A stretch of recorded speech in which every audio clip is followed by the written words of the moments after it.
టీంకి కోచింగ్ ఎంతవరకు అనేది కాదు, కోచ్ మనము టీంకి ఏదైతే అంటే ఇందులో కేటగిరీస్ ఉంటాయి, sub junior, junior, youth, senior.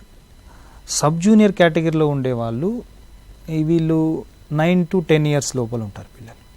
ఈ 9 to 10 years ఉన్న పిల్లలకు బాడీ ఏదైతే వాళ్ళ గ్రోత్ ఇంప్రూవ్ అయ్యే బాడీ కాబట్టి వాళ్ళని మనం ఎక్కువ లోడ్ అంటే వాళ్ళ మీద లోడ్ ఎక్కువ పెట్టకూడదు. అంటే వాళ్ళు ఫ్లెక్సిబిలిటీ చాలా ఈజీ ఉంటుంది వాళ్ళకు.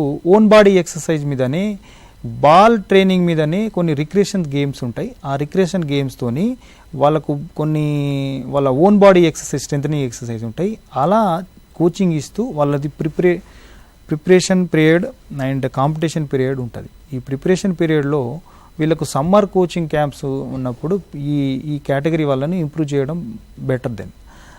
ఈ కాంపిటీషన్ పీరియడ్ వచ్చినప్పుడు వీళ్ళని మనము కాంపిటీషన్ పీరియడ్కి రెడీ చేసుకొని పెట్టుకోవాలి.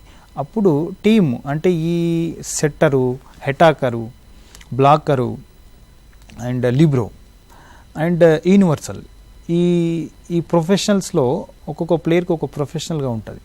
Attacker professional, blocker professional, setter professional, libero professional, universal professional.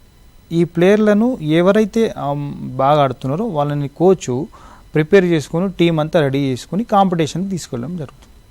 కాంపిటీషన్లో కూడా ఏదైనా some player outstanding bad లక్తో ఏదైనా ఇంజురీ అయితే అతని కోసం ఇంకో రీప్లేస్మెంట్ గురించి ఇంకో ప్లేయర్ని కూడా ఎక్స్ట్రాగా 12 ప్లేయర్గా ఒక టీం ఉంటుంది. ఆ 12 ప్లేయర్లో 6 ప్లేయర్ ఆడతారు. వాళ్ళని సబ్స్టిట్యూట్ చేస్తూ ఆడిపించడం జరుగుతుంది. అంటే సబ్స్టిట్యూట్ చేస్తూ ఉండడం అవుతుంది అంటారు గేమ్లో? మా సబ్స్టిట్యూషన్ గేమ్స్. ఓకే, అది కోచ్ మీదే డిపెండ్ అయి ఉంటుంది, ఎవరిని పంపించాలి.